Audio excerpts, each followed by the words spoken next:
ئەنجامەکان بەگشتی دەخینە بەردەستی قوتابیان و خوێندکارانی خۆشەویست. ئەنجامی تاقیکردنەوەکانی پۆلەکانی 12 ئامادەیی و زانستی و پیشەیەکان و نۆی بنەڕەتی ڕاگەیەندراو ڕیڤان مەحێدین بە بەدەستهێنانی 698 نمرە بۆ یەکەمی بەشی زانستی لەسەر ئاستی هەرێمی کوردستان. ڕیڤان خوێندکارێکی شاری هەڵەبجەیە و لە کۆلێژی هەڵەبجەی هاوبەشی کوڕان خوێندوویەتی. بێگومان هەستێکی زۆر خۆشە کاتێ ببی بە یەکەمی کوردستان. ئەوە شانازیەکی زۆر گەورەیە بۆ من کە توانیمە سەری ئایلەکەم، هاوڕێکانم، سەری خۆم لە هەموو شێگرنگتەی سەری شارە خۆشەویستەکەم هەڵەبجە بەرزکەمەوە و هیوادارم لەو ئاسەدا بووم کە توانی بێتم پلەی یەکەمی هەرێمی کوردستان بەدەست بێنم. لە بەشی وێژەیش خوێندکار ئەحمەد عەباس خوێندکاری ئامادەی بێجانی کوڕان لە شاری هەولێر بە بەدەستهێنانی 688 نمرە لەسەر ئاستی هەرێم پلەی یەکەمی بەدەست هێنا. لەسەر ئاستی هەرێمی کوردستان پلەی یەکەم بەدەست بێنن لەسەر بەشی وێژەیی بە کۆ نمرەی 688ەوە کە دەگاتە محەدەلی 98 پۆینتاتێک. بەڕاستی من زۆر خۆشحاڵم بەم نمرەیە.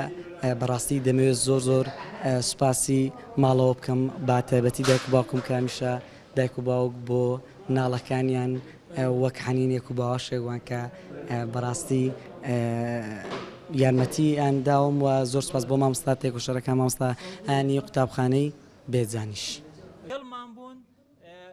بە وتەی وەزیری پەروەردەی حکوومەتی هەرێم بۆ ساڵی خوێندنی 2015-2016 زیاتر لە 200,000 خوێندکار لە سەرجەم قۆناغەکان بەشداریان لە تاقیکردنەوەکاندا کردووە و ڕێژەی دەرچوون لە بەشی زانستی لە 22.7 بووە و لە بەشی وێژەیش لە 16.82 بووە.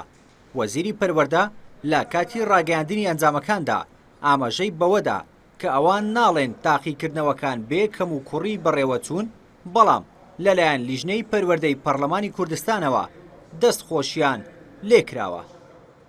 بەنسبەت مادەی کوردی کە تاقیکردنەوەی دووەم بوو، چەند دەقیقەیەک پێشی دەستپێکردنی تاقیکردنەوەکان واتە چەند دەقیقەیەک پێشی کاتژمێر 8:30 لە قەزای ڕانیا لە یەک لە هۆڵەکان خەلەلێک بوو. ئەو خەلەلە بۆ سەبەبی ئەوەی کە هەندێک دڵەڕاوچێ دروست بێت. لە ماوەکی کەم بەڕێوەبەری هۆڵ و دوو بەڕێوەبەری هۆڵ و چەند کەسێکی تر لە دەرەوەی وەزارەتی پەروەردە دەستگیر بکەن و ئەوانە دەدرێنە دادگا بە پێی یاسا تونترین سزا وەردەگرن. وەک وەزیری پەروەردە ئاماژەی پێدا پرۆسەی ئەنجامدانی تاقیکردنەوەکان بێکەم و کوڕی نەبوون. لە ڕۆژی تاقیکردنەوەی کوردیدا بڵاوبوونەوەی هەواڵی دزەپێکردنی پرسیاری تاقیکردنەوەکان دڵەڕاوچەی لای خوێندکارانی 12 ئامادەیی دروست کرد. لەسەر ئەو ڕووداوەش چەند کەسێک دەستگیر کران. دوای ڕاگەیاندنی ئەنجامەکان بۆ ماوەیەک دەرگا بە ڕووی تۆمارکردنی داوای پێداچوونەوە بە نمرەکاندا دەکرێتەوە تا ئەو خوێندکارانەی گومانیان لە نمرەکانیان هەیە داوای پێداچوونەوە بکەن.